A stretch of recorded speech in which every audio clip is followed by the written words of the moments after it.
It was one of those summer Saturdays that felt like a reward from the universe. The sky looked like it had been painted by a 6-year-old with a box of Crayolas, blinding blue with fat, lazy clouds drifting by like they had nowhere urgent to be. The grill was sizzling with burgers that smelled like memories, the good kind, charcoal smoke and seasoned meat wafting through the yard like an old friend.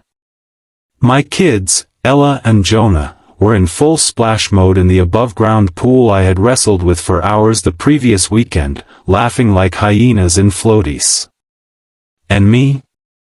I was living the dad dream, cargo shorts, tongs in hand, Bluetooth speaker playing 80s classics.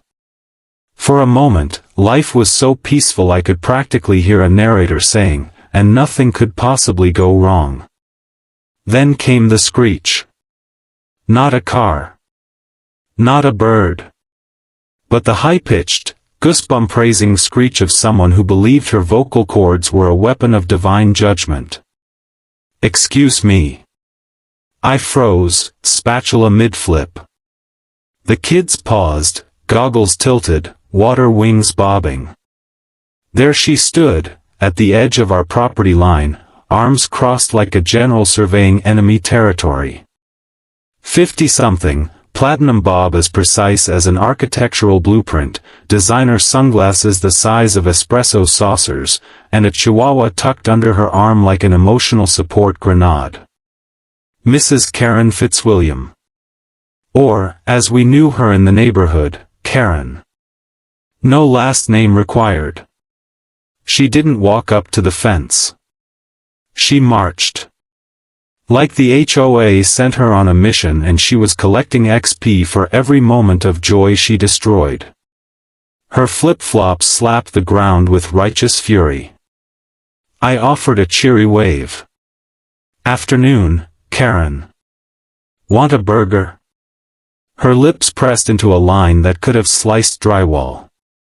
Do you hear that? She barked, gesturing to the pool like it was hosting a rager in Vegas. I glanced over.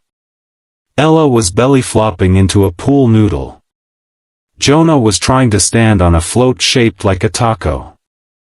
It was chaos, yes.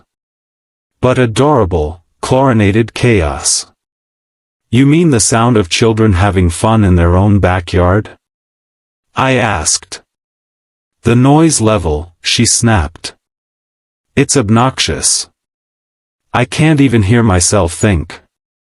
I wanted to say, maybe that's a blessing, but I chose the high road. I always try the high road first. It's scenic, peaceful, and you get less heartburn. They're just playing, Karen. It's summer. It's like, kind of the law. Probably in the Constitution somewhere. Karen's eyes narrowed behind her oversized sunglasses. The HOA clearly states that pool-related disturbances must remain within acceptable noise thresholds. I blinked. There's a noise threshold? For splashing? There's a decibel chart in the handbook, she sniffed. Page 12, paragraph 4, clause B. Of course she memorized the handbook.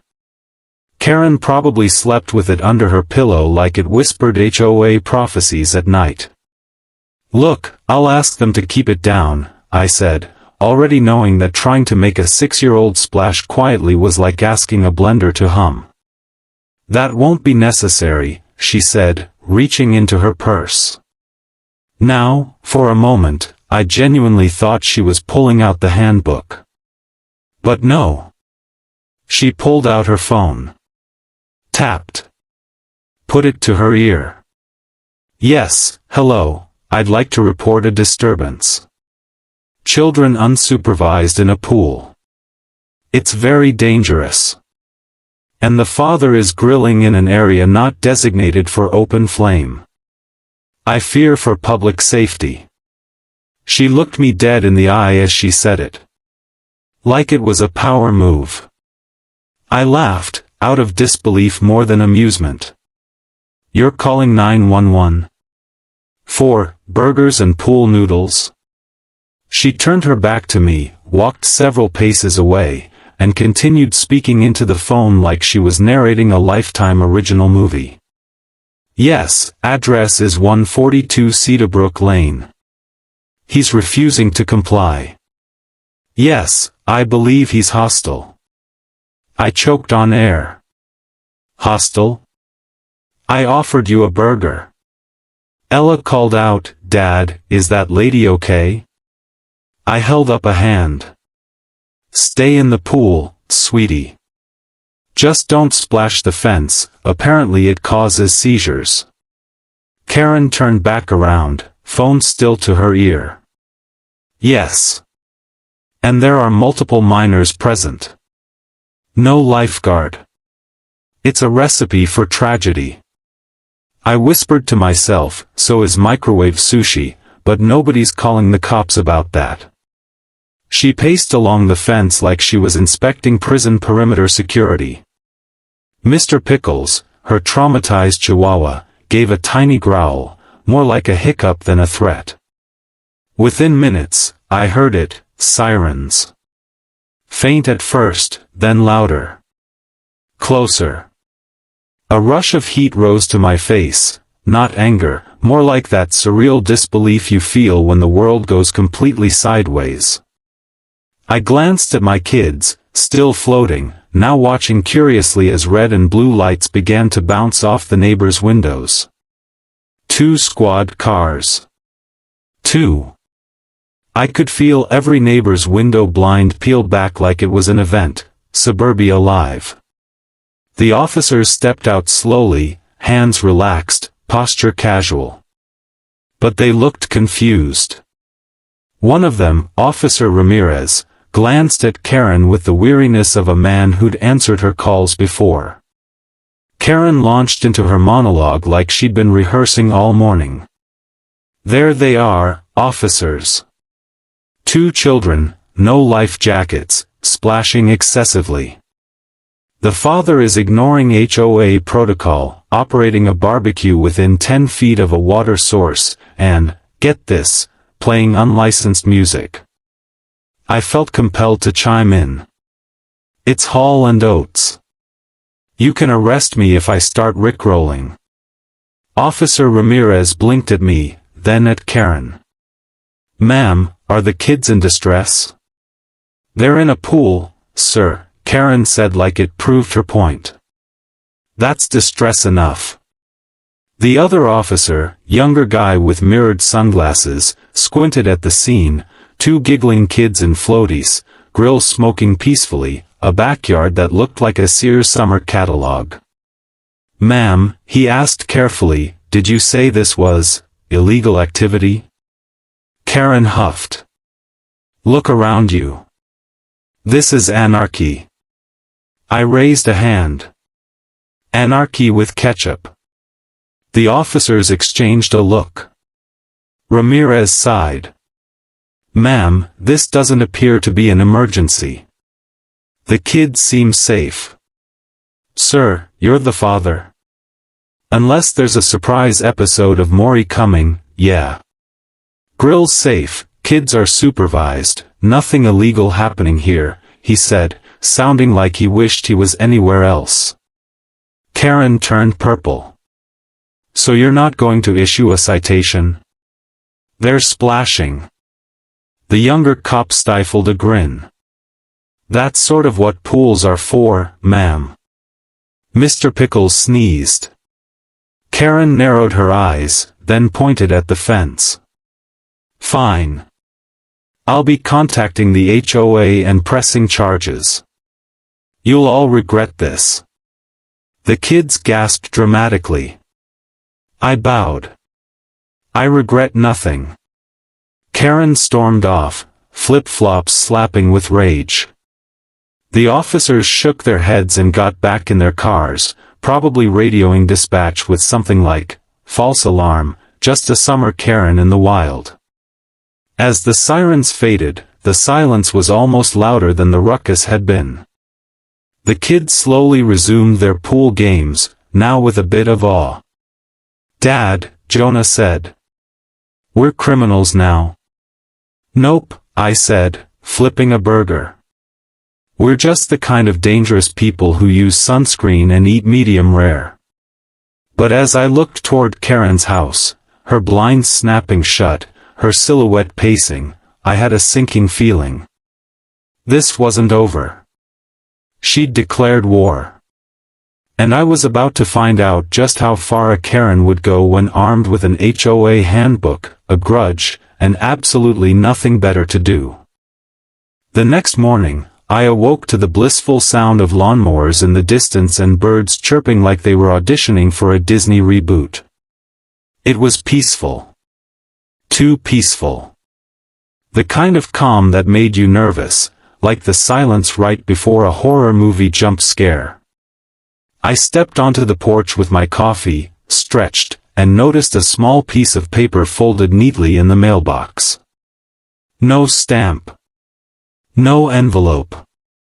Just, waiting. It was from the HOA. Notice of community violation, property number 142. Unauthorized outdoor cooking within 10 feet of recreational water. Excessive noise levels reported.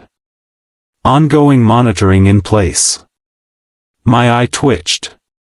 Monitoring? What did that mean? Was someone hiding in the bushes with a tape measure and a decibel reader? I could practically hear Karen's voice in the wind, "You brought this upon yourself." Still groggy, I walked around to the backyard and checked the grill's distance from the pool. 11 feet, thank you very much. I even used Jonah's neon green jump rope to measure. I wasn't just in compliance, I was exemplary. Gold star, Dad. But this wasn't about rules. Not really. Karen had declared a turf war over the sacred right of kids to splash water without a permit, and she wasn't retreating. That afternoon, I noticed her again, across the street, in her front yard, holding her phone horizontally like a wannabe wildlife documentarian. She wasn't even pretending to garden anymore. She was filming. Not just me, but the entire backyard, like she was collecting evidence for an invisible court of suburban law. I raised my mug to her in a neighborly salute. She didn't wave back. Mr. Pickles barked once, then wheezed. Later that day, I bumped into Officer Ramirez at the grocery store. He was holding a frozen pizza and looked as emotionally exhausted as I felt. "She file another complaint yet?" I asked, casually tossing hot dog buns into my cart. "She left a voicemail at 7:12 this morning," he said, rubbing his temple. "Said your children are endangering aquatic wildlife. In our above-ground pool?" He looked at me with all the resignation in the world. "Yep." We exchanged a brief, tragic nod, like two men on different ships watching each other sink. Back home, the kids were back in the pool, albeit a bit warier. Ella had added swim goggles that made her look like a tiny alien. Jonah was sitting on the ladder, asking if the police were gonna come again. "Nope," I said, handing them lemonade. "But just in case, maybe don't dive bomb the fence anymore." Jonah nodded solemnly. "What if we splash quietly?" "That's called floating," I told him. "And it's boring." Just as the mood started to lighten, I heard the unmistakable sound of snapping, like someone closing a binder. I turned to see Karen across the fence again, this time holding what I could only assume was the HOA handbook, laminated and tabbed. "You've been formally warned," she said. I stared at her. "Karen," I moved the grill. "I'm 11 feet from the pool. Want me to draw you a chalk outline?" She didn't blink. Children must not create disruptive aquatic events that affect neighboring lots. HOA Rule 19.4b. Disruptive aquatic events?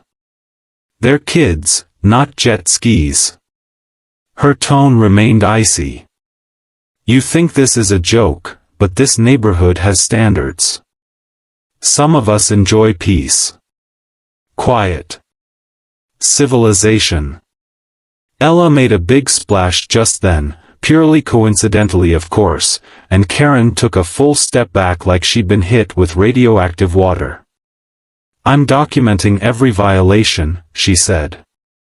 Every day you persist, I'm submitting reports. Karen, I said, setting down my drink, are you genuinely trying to get my kids banned from swimming in our own backyard? She didn't answer. Just turned, stiff as a Lego figure, and walked away. Mr. Pickles, who had been hiding in her purse, popped his head out and looked as exhausted as Officer Ramirez. That night, my wife, who'd been away visiting her sister, called. I gave her the rundown. She called the police, she said. Over water noise? Yep. And now she's building a case against us like it's the O.J. trial? Pretty much. There was a pause. Did you grill burgers? Medium rare. Juicy as justice. She laughed, but it was the kind of laugh that said, I will torch this woman's garden if this keeps up. 2 days later, it escalated. I found a fresh letter on my porch. This one was thicker. Inside was a printout of community infraction citations, Tier 1, with not 1 but 3 infractions listed. 1. Excessive recreational noise. 2. Unsafe grill placement. 3. Refusal to acknowledge warnings. Refusal to acknowledge? Was I supposed to curtsy when Karen threatened me with pool court? A fine of $100 was attached. And a warning, further infractions may lead to a review of property privileges. I nearly choked. Property privileges? What were we now, renters in some suburban Hunger Games? Later that afternoon, as I tried to process the Kafkaesque absurdity of being fined for letting my children exist with enthusiasm, I heard a knock at the door. It was Phil. Now, Phil is our neighborhood's HOA president. Tall, tan, khaki shorts and socks guy. Drives a beige SUV, probably listens to yacht rock and chews mint gum. He smiled like a man trying to defuse a bomb with charm. Hey there, he said. Mind if we chat for a sec? I waved him in. Sure, come in. Careful not to trip over my illegal grill. He chuckled nervously. Look, I'm just here in an official capacity. Karen's filed multiple reports this week. She's pushing hard. And the HOA's just going along with it? Well, she's got some influence. She's on the board, you know. I leaned back, crossing my arms. So you're saying she's the HOA mafia? He hesitated. Not exactly. But she is running for president this year. Ah. There it was. Phil rubbed his neck. Look, I'm not saying you're in the wrong. But maybe just, scale it back. The pool? The, grilling? Scale back being a father? Celebrating summer? Should I put the kids in soundproof swim bubbles? I'm just saying, Phil mumbled, you don't want to make waves. I stared at him. Phil. Yeah? We have a pool. He blinked. Oh. Right. As he left, I watched Karen standing 2 houses down, arms folded, smug as a villain during Act 2 of a Disney film. She waved to Phil as he walked back, like a queen blessing her loyal subjects. I stood there, stunned by the ridiculousness of it all, when Ella came up beside me. Dad, she asked, are we in trouble again? I looked down at her sunburned cheeks, her hopeful eyes, her tiny goggles still on her forehead. "No, sweetheart. But we are being tested." Jonah peeked around the corner. "Are we grounded?" "Worse," I said. "We're being targeted by bureaucracy." They blinked. I added, "Basically, a very grumpy lady wants us to stop having fun." Their faces fell. Even the kids could feel it now, that slow creep of joy being drained by someone who treated other people's happiness like a personal insult. I sat down on the porch, kids flanking me like tiny sentries. We watched the sun go down in silence. "Do you think Karen's going to take our pool away?" Ella asked quietly. "No," I said, a plan already beginning to stir in the back of my mind. "But if she wants to play this game, then I guess we need to learn the rules." The sprinkler kicked on just then, a soft mechanical hiss like a drum roll. Karen wanted a fight. She just didn't know who she was dealing with. The next few days were like living under surveillance in a summer-themed dystopia. Every movement in our backyard felt scrutinized, weighed, and documented with Karen's silent, ever-present gaze from across the street. Her curtains opened and closed like blinking eyelids. She stood at the window with binoculars one morning, I kid you not. Not subtly either. Like she was watching migratory birds, or plotting a SEAL Team 6 extraction. At one point, I genuinely wondered if she had a body cam. I tried to play it smart. Move the grill even further back, nearly into the flower bed. Told the kids, only cannonballs on weekends. I bought a floating thermometer to prove we weren't breeding bacteria in the water. I even ordered noise-reducing splash mats online, because apparently that's a real product that exists. Did any of it help? Nope. Karen was no longer just enforcing imaginary laws. She was interpreting reality through a lens of vengeance. One afternoon, I caught her taking photos of a single pool toy that had floated a full 6 inches past the invisible toy boundary near the fence. It was a plastic dolphin. Smiling. A criminal in her eyes. She emailed another formal complaint to the HOA, this time claiming that the water from our pool was misting over the property line during windy days, creating unwanted hydration on her lawn. I didn't know whether to laugh or cry. Unwanted hydration. Like water was trespassing. That night, as I was trying to unwind with a beer, I heard a knock. I opened the door to find Phil again, clipboard in hand, looking like he'd aged 3 years since our last chat. "Another complaint?" I asked, already defeated. Phil sighed. "She's filed 5 this week. The misting, the toy over the property line, even your grill's smoke, she says it smells like charred aggression." "It's hickory wood," I muttered. "She claims it gives her migraines." I looked him dead in the eye. "Phil, if grilled meat gives her migraines, she's not human." He smirked but quickly suppressed it. "We're in a tough spot, man. There's going to be a board meeting. She's calling for an emergency vote to suspend your pool privileges." "My pool privileges? You mean, in my backyard?" He nodded with that tired, HOA-induced look of spiritual surrender. I sat on the porch that night longer than usual, watching the moon reflect off the water's surface. Ella and Jonah were inside, watching cartoons, but even they sensed the tension lately. They didn't splash as much. They tiptoed around the pool like it had become a crime scene. Joy was slipping out of summer, one Karen complaint at a time.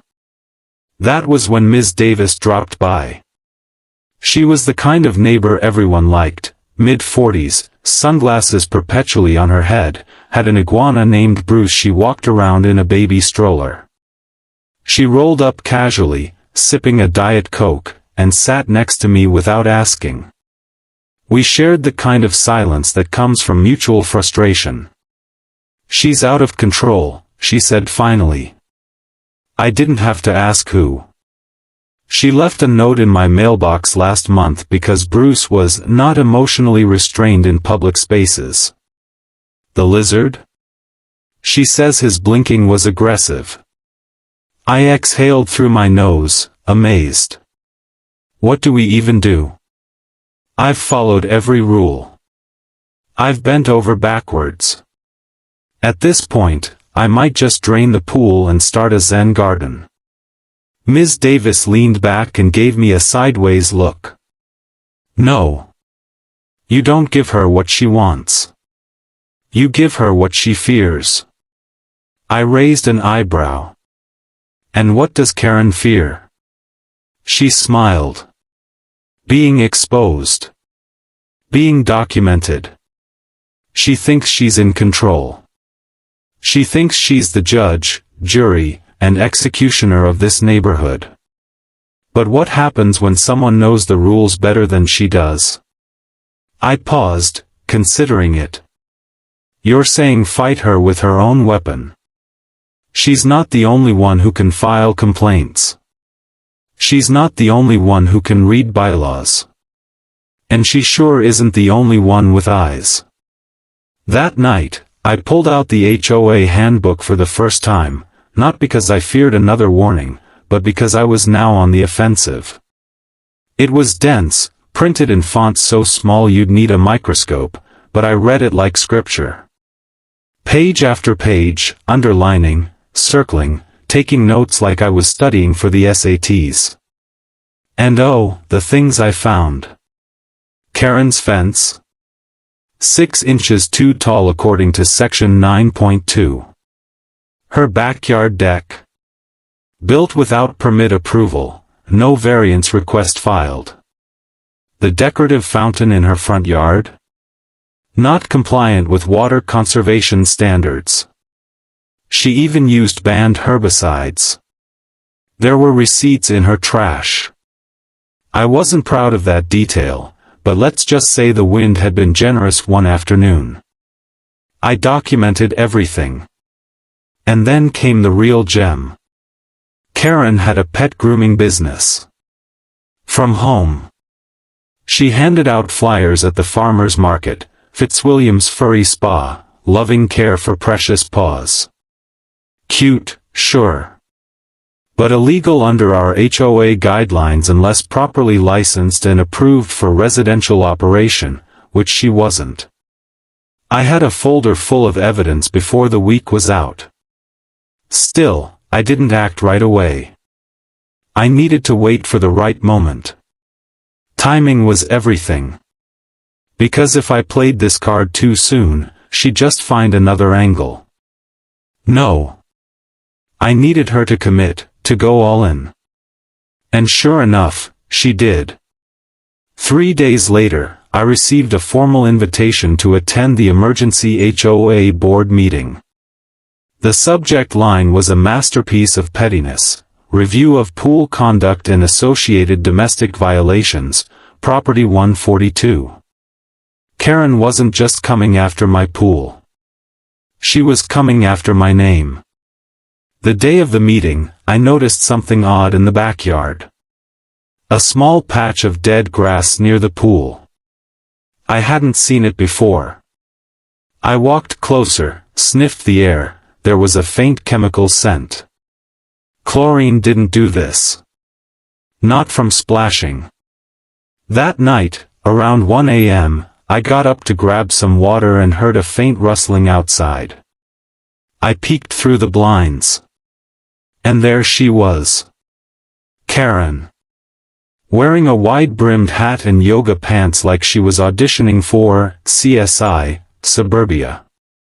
She was holding a small spray bottle, leaning over the fence, misting something toward the pool. Mr. Pickles sat in a basket on the ground beside her, looking just as confused as I was.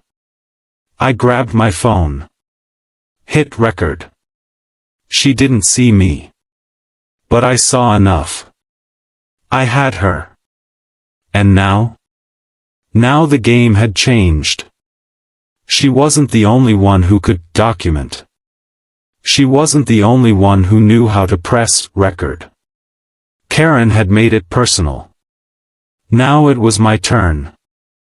The HOA meeting was held in the community clubhouse, a beige stucco building that smelled faintly of lemon-scented cleaning wipes and vague disappointment.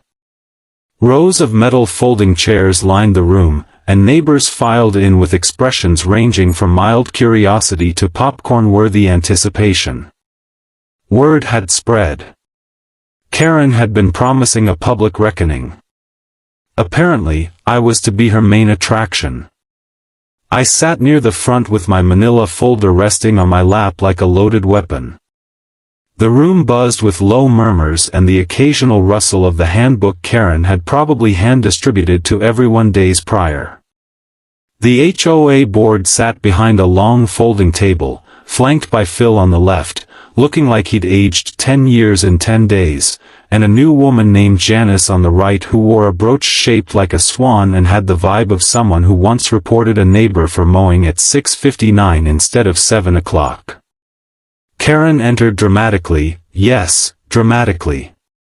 She wore a tailored cream pantsuit, heels that clicked with purpose, and carried a thick binder so large it could have had its own zip code. She looked around like a courtroom queen about to deliver a landmark case. "Let's begin," Phil sighed. Karen wasted no time. She stood and addressed the room like she was headlining a community theater production.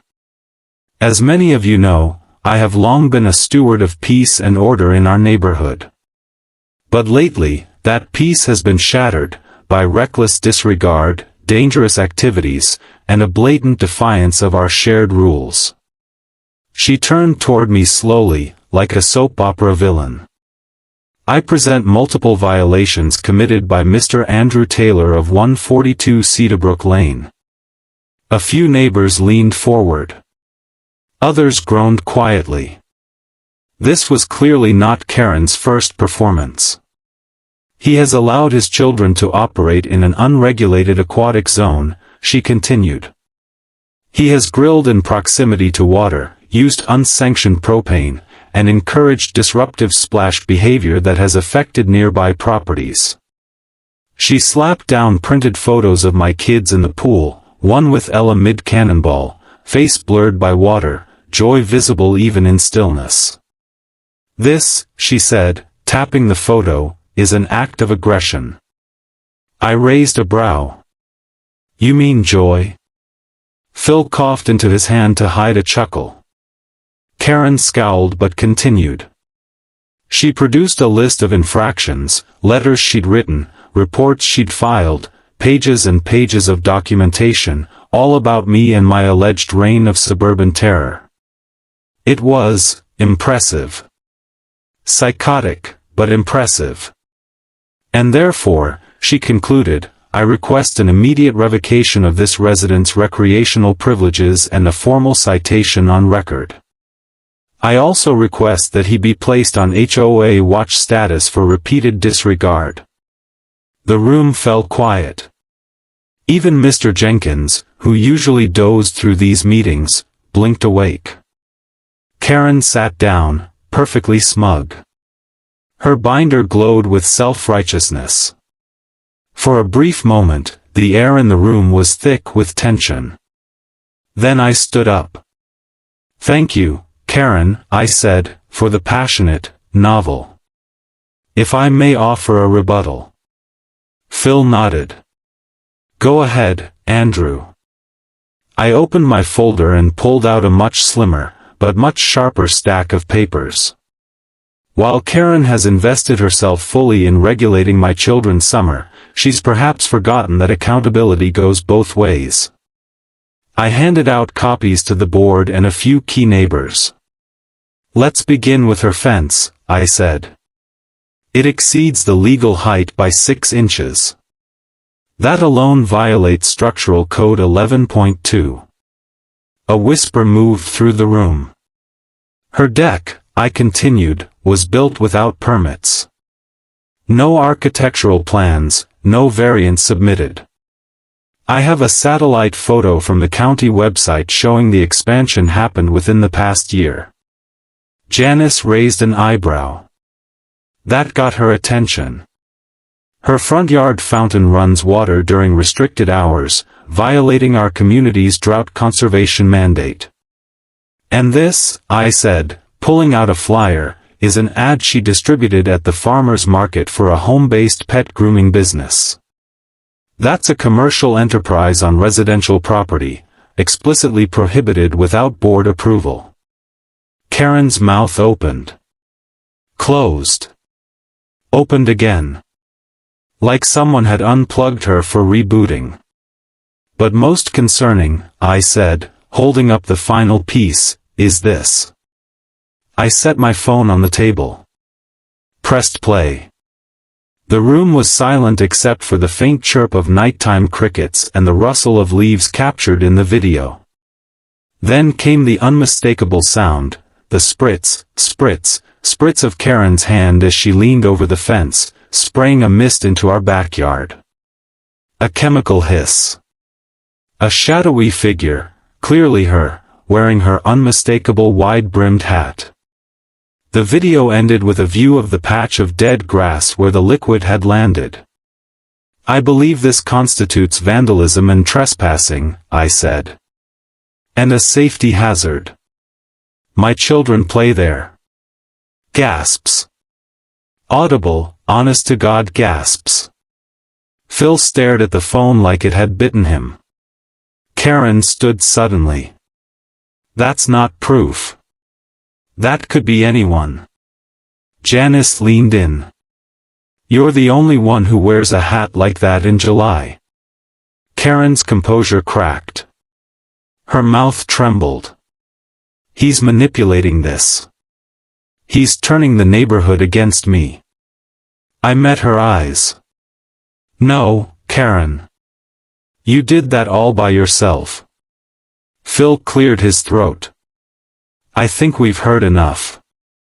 The vote was swift. The board dismissed Karen's claims, citing lack of evidence, exaggerated complaints, and, quote, a concerning pattern of harassment. She was issued a formal warning for misuse of HOA resources and placed under review for multiple code violations. Her expression was indescribable. Anger. Shock. Maybe even the faintest hint of betrayal. She had built a case of cards, and it collapsed in one gust of truth. As the meeting wrapped up, neighbors came by to pat my shoulder. A few offered knowing grins. One elderly woman whispered, it was about time someone put her in her place. Karen slipped out the side door, her binder clutched to her chest like a deflated ego. I walked home that night with a lightness in my step. When I got back, Ella was asleep on the couch with goggles still on her head. Jonah was curled up with a pool float like it was a teddy bear. I kissed their foreheads and exhaled. Summer was ours again. The next weekend, we threw a backyard bash. Nothing crazy, just burgers, music, and about 20 kids in swimsuits who believed splashing was a sacred rite. Ms. Davis brought Bruce the iguana, who wore a tiny Hawaiian shirt. Even Phil dropped by, holding a paper plate piled with hot dogs and freedom. As the kids launched into the pool with shrieks of joy, I spotted Karen's curtains twitch. She didn't come out. Didn't shout. Didn't call the cops. Mr. Pickles, however, stood in her front window and wagged his tail, just once. That was enough. I raised a glass of lemonade to the sky and whispered, to cannonballs, chlorine, and karmic justice. And then I dove in.